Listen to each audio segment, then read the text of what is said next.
Hello, hello, my dear students.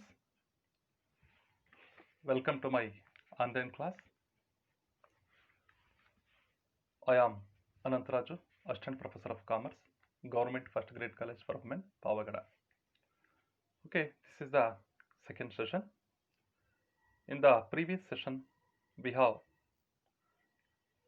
know the meaning of accounting standards, know the meaning of accounting, and then we have discussed already the objectives of accounting standards. ಲೆಕ್ಕ ಬರಹ ಶಿಷ್ಟದ ಅರ್ಥ ಮತ್ತು ಲೆಕ್ಕ ಬರಹ ಶಿಷ್ಟದ ಒಂದು ಉದ್ದೇಶಗಳನ್ನು ನಾವೀಗಾಗಲೇ ಹಿಂದಿನ ತರಗತಿಯಲ್ಲಿ ತಿಳ್ಕೊಂಡಿದ್ದೀವಿ. ಈ ಒಂದು ದಿನದ ತರಗತಿಯಲ್ಲಿ ಏನು ಅರ್ಥ ಮಾಡ್ಕೋಣ ಅಂತಂದರೆ significance of accounting standards. That means advantages of accounting standards are the benefits of accounting standards. Significance of accounting standards, ಲೆಕ್ಕ ಬರಹ ಶಿಷ್ಟದ ಒಂದು ಮಹತ್ವ, ಅದರ ಒಂದು ಬೆನಿಫಿಟ್ಸ್, ಉಪಯೋಗಗಳು ಏನೇನಿದಾವೆ ಅನ್ನೋದನ್ನು ಈ ಒಂದು ಕ್ಲಾಸಲ್ಲಿ ನಾವು ತಿಳ್ಕೊಳ್ಳೋಣ. ಸೊ ಇಲ್ಲಿ ಸಿಗ್ನಿಫಿಕೆನ್ಸ್ ಆಫ್ ಅಕೌಂಟಿಂಗ್ ಸ್ಟ್ಯಾಂಡರ್ಡ್ಸಲ್ಲಿ ಯಾರ್ಯಾರಿಗೆ ಈ ಅಕೌಂಟಿಂಗ್ ಸ್ಟ್ಯಾಂಡರ್ಡ್ಸ್ ಯೂಸ್ಫುಲ್ ಆಗ್ತವೆ ಅನ್ನೋದನ್ನು ನಾವು ತಿಳ್ಕೊಳ್ಳೋದಾದರೆ, ಅಕೌಂಟಿಂಗ್ ಸ್ಟ್ಯಾಂಡರ್ಡ್ಸ್ ಈಗಾಗಲೇ ನಾನು ಮೊದಲನೇ ಸೆಷನಲ್ಲಿ ಹೇಳಿದ ಹಾಗೆ it ensures reliability, transparency, consistency, comparability in the preparation of financial statements and then financial reports. So ಹಣಕಾಸು ತಕ್ತೆಗಳನ್ನು ಮತ್ತು ಇತರೆ ಹಣಕಾಸಿನ ವರದಿಗಳನ್ನು ಸಿದ್ಧಪಡಿಸುವಿಕೆಯಲ್ಲಿ ಪಾರದರ್ಶಕತೆಯನ್ನು, ಏಕರೂಪತೆಯನ್ನು ಮತ್ತು ವಿಶ್ವಾಸಾರ್ಹತೆಯನ್ನು ತರತಕ್ಕಂತಹ ಒಂದು ಮಹತ್ತರವಾಗಿರ್ತಕ್ಕಂತಹ ಒಂದು ಉದ್ದೇಶದಿಂದ ಈ ಅಕೌಂಟಿಂಗ್ ಸ್ಟ್ಯಾಂಡರ್ಡ್ಸನ್ನು ಫಾರ್ಮುಲೇಟ್ ಮಾಡಲಾಯಿತು. ಯಾರ್ಯಾರಿಗೆ ಏನು ಉಪಯೋಗ ಇದೆ ಇದರಿಂದ, ಸಿಗ್ನಿಫಿಕೆನ್ಸ್, ಇದರ ಮಹತ್ವತೆ ಏನು ಅನ್ನೋದನ್ನು study ಮಾಡಬಹುದಾದರೆ, number 1, significance of accounting standards ಅಲ್ಲಿ provide a set of standard accounting policies and valuation norms and disclosure requirements. ಇದನ್ನು ಆಬ್ಜೆಕ್ಟಿವ್ಸ್ ಅಲ್ಲಿ ನಾವು ಕವರ್ ಮಾಡಿದ್ವಿ. ಇದು ಒಂದು ಸ್ಟ್ಯಾಂಡರ್ಡ್ ಅಕೌಂಟಿಂಗ್ ಪಾಲಿಸೀಸ್, ಪ್ರಾಕ್ಟೀಸಸ್ ಅನ್ನ, ಪ್ರಿನ್ಸಿಪಲ್ಸ್ ಅನ್ನ ಕೊಡುತ್ತೆ ಅಕೌಂಟೆಂಟ್ಸ್ಗೆ. And then it brings uniformity in accounting policies and practices. So ಲೆಕ್ಕಶಾಸ್ತ್ರದ ಒಂದು ತತ್ವಗಳು ಮತ್ತು ಆಚರಣೆಗಳಲ್ಲಿ, ನೀತಿಗಳಲ್ಲಿ ಇದು ಏಕರೂಪತೆಯನ್ನು ತರತಕ್ಕಂಥದ್ದು. ಅದರ ಜೊತೆಗೆ it brings transparency, consistency and comparability in the preparation presentation of financial statements.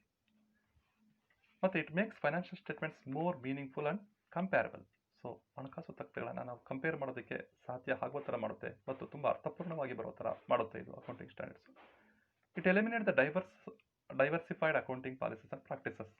ಅಂದರೆ ವೈವಿಧ್ಯಮಯವಾಗಿರ್ತಕ್ಕಂತಹ ಅಕೌಂಟಿಂಗ್ ಪಾಲಿಸೀಸ್ ಅಂಡ್ ಪ್ರಾಕ್ಟೀಸಸನ್ನು ಇದು ಎಲಿಮಿನೇಟ್ ಮಾಡೋದಕ್ಕೆ ಉಪಯೋಗ ಆಯಿತು.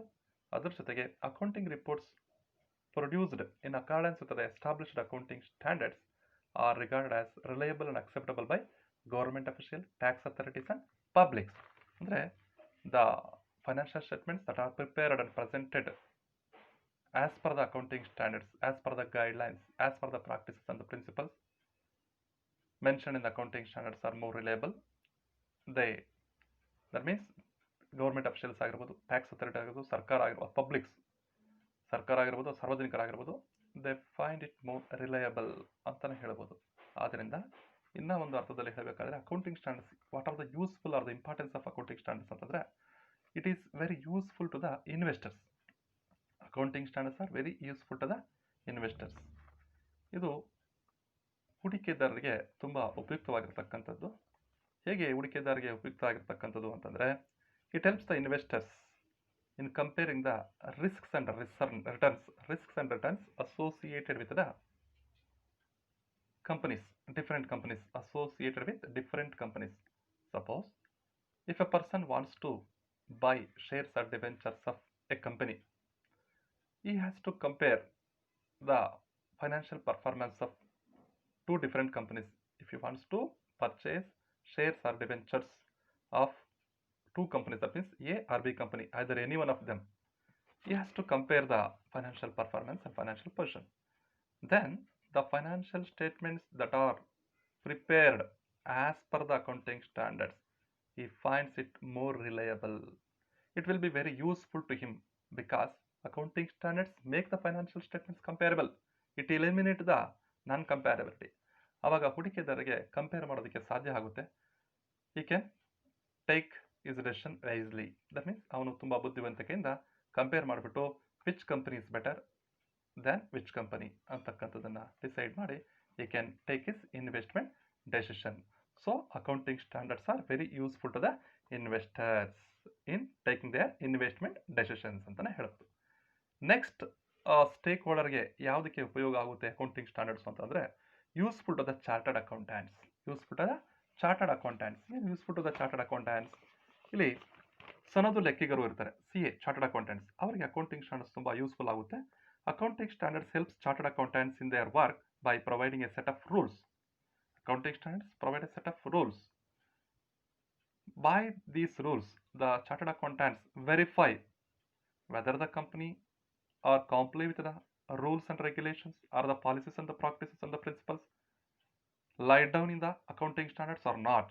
Accounting standards ಗೆ ಅನುಸಾರವಾಗಿ ಹಣಕಾಸು ತಕ್ಕುಗಳನ್ನು ಮತ್ತು ಹಣಕಾಸು ವರದಿಗಳನ್ನು ಸಿದ್ಧಪಡಿಸಿದರಾ ಇಲ್ವಾ ಅನ್ನೋದನ್ನು ಇವರು ವೆರಿಫೈ ಮಾಡೋದಕ್ಕೆ ತುಂಬ ಯೂಸ್ಫುಲ್ ಆಗುತ್ತೆ.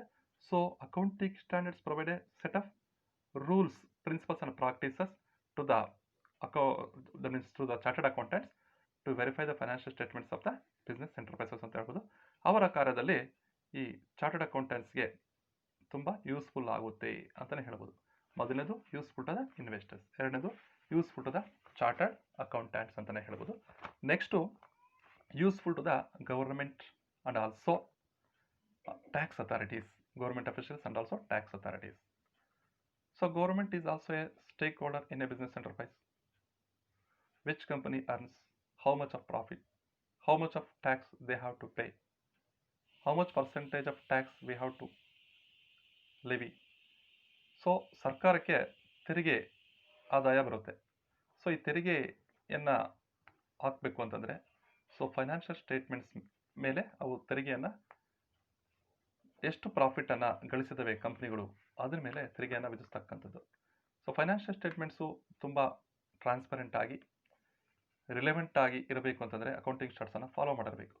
So in this way government and other tax ಅಥಾರಿಟೀಸ್ಗೂ ಸಮೇತ ತೆರಿಗೆ ಪ್ರಾಧಿಕಾರಿಗಳಿಗೂ ಸಮೇತ ಈ ಅಕೌಂಟಿಂಗ್ ಸ್ಟ್ಯಾಂಡರ್ಡ್ಸು ತುಂಬ ಯೂಸ್ಫುಲ್ ಆಗುತ್ತೆ. So accounting reports are the accounting statements that are produced in accordance with the accounting standards are reliable to the government officials, government and then to the tax authorities ಅಂತಲೇ ಹೇಳ್ಬೋದು.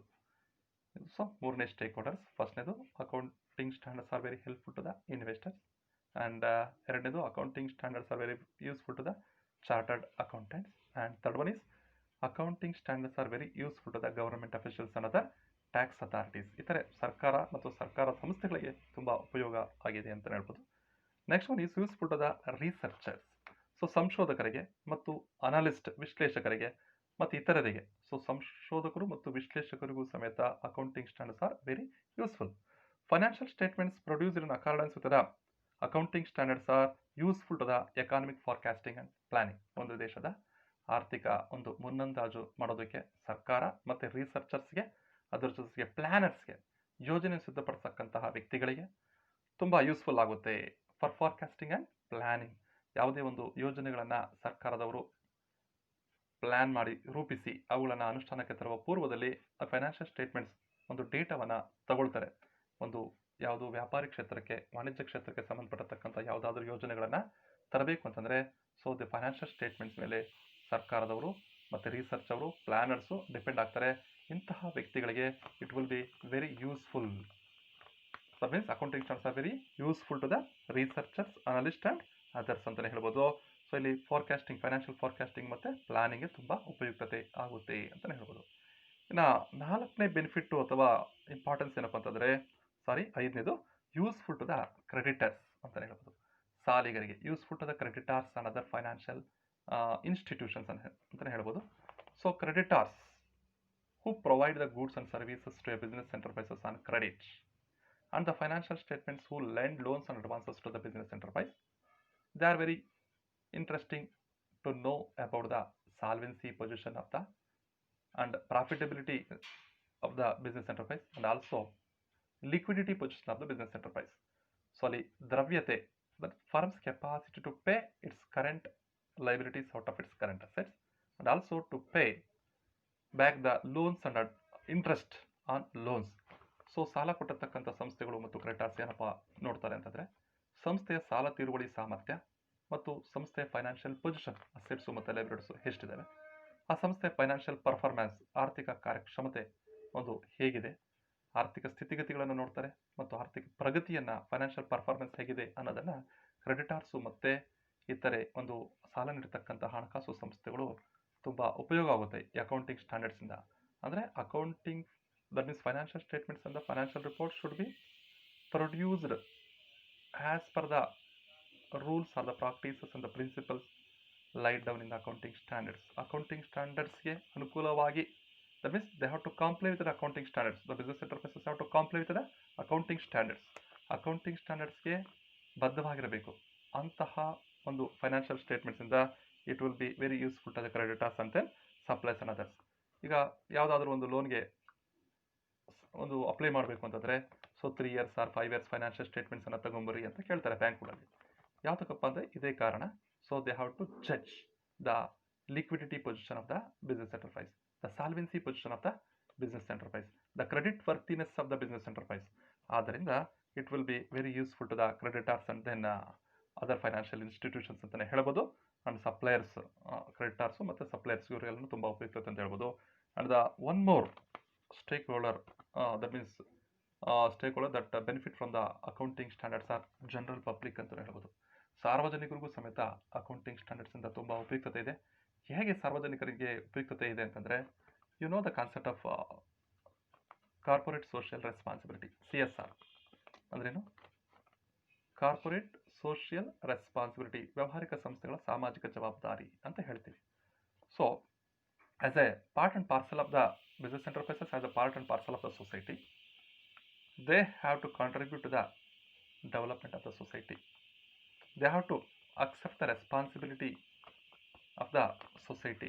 So in certain situation, so it makes mandatory. So ಸರ್ಕಾರದವರು ಈ corporate social responsibility ಕಾನ್ಸೆಪ್ಟನ್ನು ತಂದಿದ್ದಾರೆ. ವ್ಯಾವಹಾರಿಕ ಸಂಸ್ಥೆಗಳು ಸಾಮಾಜಿಕ ಜವಾಬ್ದಾರಿಯನ್ನು ಅನುಸರಿಸಬೇಕು ಅಂತ.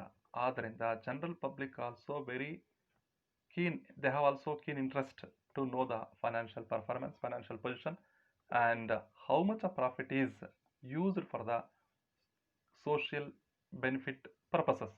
ಯಾವುದೇ ಒಂದು ಕಂಪನಿ ಒಂದು ಸಾಮಾಜಿಕ ಉದ್ದೇಶಗಳಿಗೋಸ್ಕರ ಎಷ್ಟು ಒಂದು ಹಣವನ್ನು ವ್ಯಯಿಸಿದೆ, ಯಾವ ಒಂದು ಸಾಮಾಜಿಕ ಕಲ್ಯಾಣ ಕಾರ್ಯಕ್ರಮಗಳನ್ನು ಮಾಡಿದೆ ಅನ್ನೋದನ್ನು ನೋಡಬೇಕು ಅಂತಂದ್ರೂ ಜನರಲ್ ಪಬ್ಲಿಕ್ ಸಮೇತ ಇಂಟ್ರೆಸ್ಟ್ ಆಗಿರ್ತಾರೆ. ಸೊ ಅದರಿಂದ ಈ ಎಲ್ಲ ವರ್ಗಗಳವರೆಗೂ, ಮೇಲ್ಕಂಡ ಎಲ್ಲ ವರ್ಗಗಳವರೆಗೂ ಸಮೇತ accounting standards are very useful ಅಂತಲೇ ಹೇಳ್ಬೋದು. ಸೊ ಇಲ್ಲಿ accounting standards are very useful to the chartered accountants ಅಂತ ಹೇಳಿದ್ವಿ. As accounting standards are formulated and issued by Apex or expert accounting body in the country, they are more scientific and rational. ಯಾಕಂದರೆ ಇವು expert accounting body, ತುಂಬ ತಜ್ಞ ಒಂದು ಹಣಕಾಸು ಒಂದು ತಜ್ಞ ಲೆಕ್ಕಬರಹದ ಒಂದು ಸಂಸ್ಥೆಗಳಿಂದ ಕೊಟ್ಟಿರ್ತಕ್ಕಂಥವು ಆಗಿರೋದ್ರಿಂದ it will be very systematic and scientific, ತುಂಬ ವೈಜ್ಞಾನಿಕವಾಗಿ ಕ್ರಮಬದ್ಧವಾಗಿರ್ತವೆ ಅಂತಲೇ ಹೇಳ್ಬೋದು. And also accounting standards are useful to different stakeholders, such as ಈಗಾಗಲೇ ನಾನು ಎಕ್ಸ್ಪ್ಲೈನ್ ಮಾಡಿದ್ದೀನಿ, such as useful to the investors, chartered accountants, government officials and tax authorities, and researchers, analysts, creditors, etc. And also one more benefit from the accounting standards is it try to prevent the scandals and the misappropriation, the scams ಅಂತ ಹೇಳ್ಬೋದು. ಹಣಕಾಸು ಹಗರಣಗಳನ್ನು ತಡೆಗಟ್ಟುವಲ್ಲಿ ತುಂಬ ಪ್ರಮುಖ ಪಾತ್ರ ವಹಿಸುತ್ತೆ. ಯಾಕಂದರೆ it regulate the process of preparation of financial statements and then it control the financial preparation of financial statements. ಅಂದರೆ the business enterprises should comply with the accounting standards ಅಂತಲೇ ಹೇಳ್ಬೋದು. ಮೊದಲಿಗೆ ಜಸ್ಟ್ ಗೈಡ್ಲೈನ್ಸ್ ರೂಪದಲ್ಲಿದ್ವು, ಬಟ್ ಈಗ ಇವು accounting standards, it must be the business each and every business enterprise must follow the accounting standards. So ಪ್ರತಿಯೊಂದು ಸಂಸ್ಥೆಯವರು ಈಗ ಫಾಲೋ ಮಾಡಲೇಬೇಕಾಗಿರ್ತಕ್ಕಂತಹ ಪರಿಸ್ಥಿತಿ ಉದ್ಭವ ಆಗಿದೆ. ಆದ್ದರಿಂದ ಇದು ಫೈನಾನ್ಷಿಯಲ್ ಸ್ಕ್ಯಾಂಡಲ್ಸ್ ಆ್ಯಂಡ್ ಸ್ಕ್ಯಾಮ್ಸನ್ನು ಇಲ್ಲಿ ತಡೆಗಟ್ಟೋದಕ್ಕೆ ಕ್ರಮ ಇಡುತ್ತೆ ಅಕೌಂಟಿಂಗ್ ಸ್ಟ್ಯಾಂಡರ್ಡ್ಸ್ ಅಂತಲೇ. These are all the benefits are the significance from the accounting standards ಅಂತಲೇ ಹೇಳ್ಬೋದು. Okay, next makes financial statements more meaningful and comparable ಅಂತ ಹೇಳ್ಬೋದು. Eliminate the diverse accounting policies and practices. Accounting standards, accounting reports produced in accordance with the established accounting standards are regarded as reliable and acceptable by government officials, tax authorities and publics, etc. Accounting standards ಅನ್ನು follow ಮಾಡಿ ಸಿದ್ಧಪಡಿಸಿರ್ತಕ್ಕಂತಹ ಹಣಕಾಸು ತಕ್ತಿಗಳು ಮತ್ತು ಹಣಕಾಸು ವರದಿಗಳು ತುಂಬ ವಿಶ್ವಾಸಾರ್ಹತೆಯಿಂದ ಕೂಡಿರ್ತವೆ ಅಂತಲೇ ನಂಬ್ತಾರೆ ಸಾರ್ವಜನಿಕರು ಮತ್ತು ಟ್ಯಾಕ್ಸ್ ಅಥಾರಿಟೀಸ್ ಮತ್ತು ಸರ್ಕಾರದವರು ಅಂತ ಹೇಳ್ಬೋದು. ಸೊ ಸೊ ಇಲ್ಲಿ accounting standards are very useful to the chartered accountants already cover ಮಾಡಿದ್ದೀವಿ. So with this we end today's class. Okay, next topic will be the authorities to issue accounting standards ಅಂತ. ಈ accounting ಸ್ಟ್ಯಾಂಡರ್ಡ್ಸನ್ನು ಯಾರು ಬಿಡುಗಡೆ ಮಾಡ್ತಾರೆ ಅನ್ನೋದನ್ನು next ಕ್ಲಾಸಲ್ಲಿ ನಾವು discuss ಮಾಡೋಣ. Okay, thank you.